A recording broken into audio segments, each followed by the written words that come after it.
Hello, and welcome to our discussion of public goods. So, public goods are a key concept that we're going to think about a lot for this term, and they are going to lead the way to a couple of what we'll call models, models about collective action problems or the free rider problems. And what we mean by models here are simplifications of the world. They're sort of logical stories that lay out the incentives that individual actors might have and help us predict behavior and understand social problems. Now, these models are oversimplifications of the messy real world, but they can be quite simple and elegant, and with that simplicity, can help us really understand the messy real world. So let's get to it. What is a public good? Well, a public good is something that benefits all members of the community, but that no one can be prevented from using. So, for instance, let's look at this beautiful pasture with what looks to be beautiful fresh air. The clean air here would be considered a public good because if if I have access to it, you have access to it. I can't say, this is my air over here. It's clean, it's great because I take care of it. Your air over there, you don't take care of your air.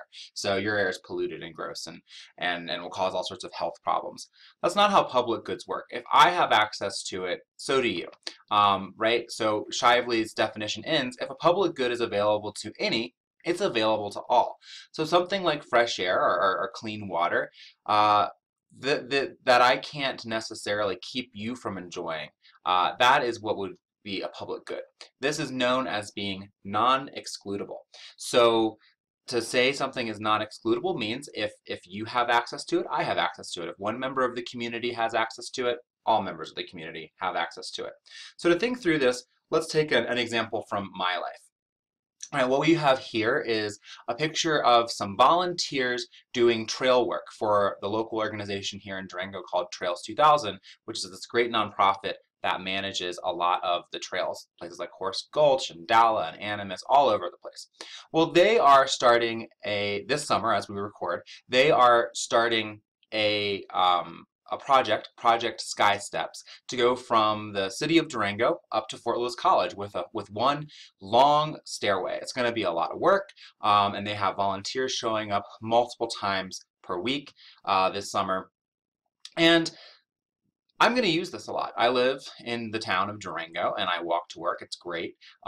However, whether or not I contribute to this, I'm going to have access to it eventually, right? So I will be able to walk up and down these stairs and save time on my way to work, or probably more on my way home from work. I don't know how often I'm going to take the stairs all the way up in the morning. But I'm going to enjoy this whether or not I contribute to it. This is a public good.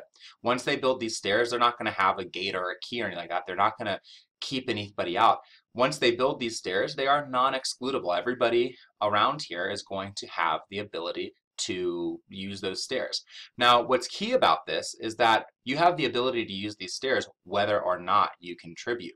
And that means that maybe it's more rational for me to relax in my nice air-conditioned office while other people are out doing the hard, sweaty, dirty work of building these stairs. Now, I will be volunteering with them because I feel like I should, but that can't always provide public goods.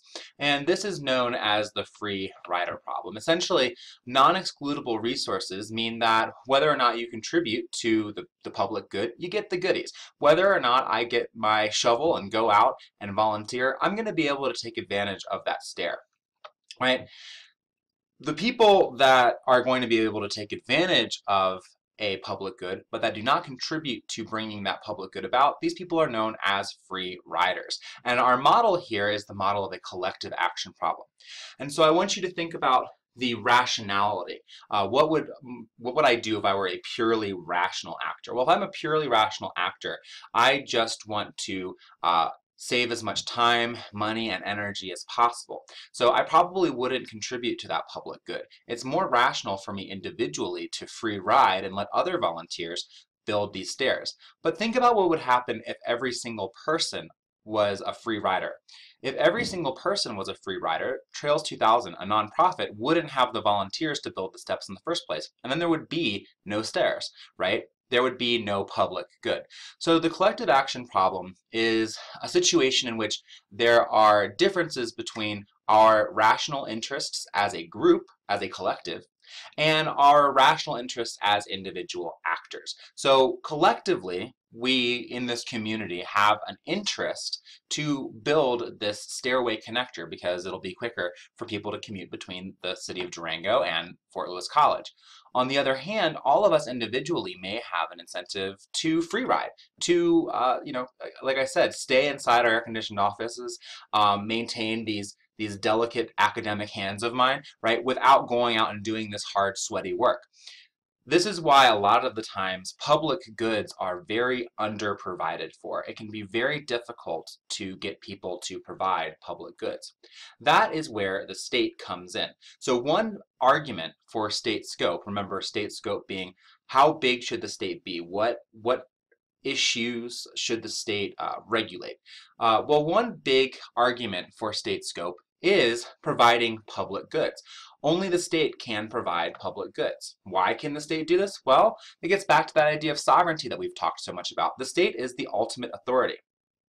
If the government were to come in and say, okay, everybody, you have to go contribute to this, well, everybody would, and that's how we provide public goods. So how does this work? Well, first of all, the state provides public goods by taxing people. So here is a picture of my high school. We were the Fauquier Falcons in Northern Virginia. And right, public education, a well-educated populace being a public good, the state works to gather taxes and then build schools that are accessible to all. And this is a way that they are taking from everybody and providing this public good, right? If we had this public good of an educated citizenry, but we didn't require people to pay taxes to bring about that school, well, we might not have good schools. And I was very lucky to go to a wonderful school because of this provision of public goods by the state. Another way we can think about public goods in the state is that the state will regulate, and this will get to some very thorny debates when we talk about what should the state regulate and what shouldn't the state regulate. But one really big justification for what the state should regulate is where we will fail to have a really important public good without state regulation. So again, think about clean air.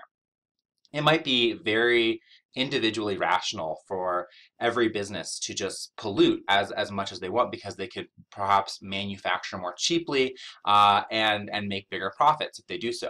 However, clearly, if every business pollutes as much as it wants, we would have a degraded environment. We'd all suffer that. We'd suffer the health effects among other negative effects. And so the idea here is that the United States state has formed the EPA, the Environmental Protection Agency, and in doing so, they are regulating to make sure that the public good of a clean, healthy environment is maintained for all Americans.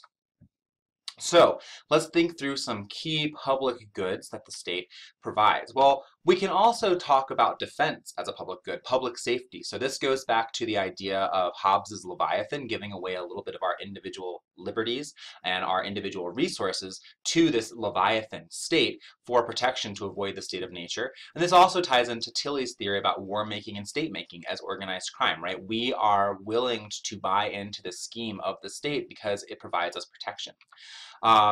I just mentioned the environment, and I think a key public good is all aspects of the environment. Clean air, clean water, public spaces for all of us to enjoy and for all of us to have a healthy life.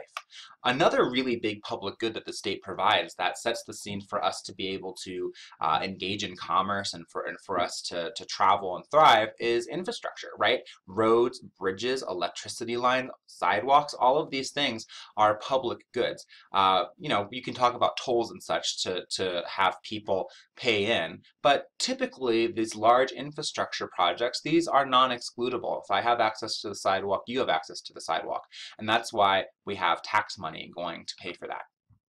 I mentioned a well-educated populace, and of course when we go back and talk about liberalism and the importance of liberal arts education in preserving a democracy, right? Thomas Jefferson really thought that a well-educated populace was the key to defending a democracy and to having a republic.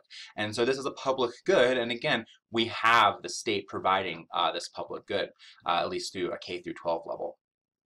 And then, of course, another public good that you might not think about too much, but that is actually really key, and is key to a lot of theories of state formation, the less salacious theories of state formation that don't have to do with war that we covered, is the idea of enforcing private property and contract law, right? This allows the free market to thrive in the first place. If the state doesn't actually say, okay, if you have private property or if you sign a contract, we will enforce that. Meaning if somebody violates your property or if somebody violates a contract that they have signed with you, we will, we have courts and such that and laws that will ensure that you get what you deserve. Well, that is really key public good because it allows commerce to thrive and the free market to thrive in the first place, which is beneficial for all of us. And then finally, all sorts of state services and social services could be seen as public goods. But this gets to a little bit more of the controversy. And I think that you could think about defense being very non-controversial. We all want the state to defend us. But we get a little more controversial. How much should the state pay for a well-educated populace? What social services should the state deal in? What should they provide? We start to get to much more debatable and contentious issues pretty quickly when we're providing public goods. So that's it for this short lecture. Take-home points. Public goods are something that are non-excludable. If I enjoy it, you enjoy it. And because of that, it opens us up to free riding and collective action problems. And collective action problems mean that public goods will often be underprovided for when there's not some big ultimate authority that comes and enforces people to contribute to that public good. And that big ultimate authority is the sovereign state a lot of the time. This will set us up for a lot of discussions about what state scope should be. Thank you for joining me. Have a wonderful day.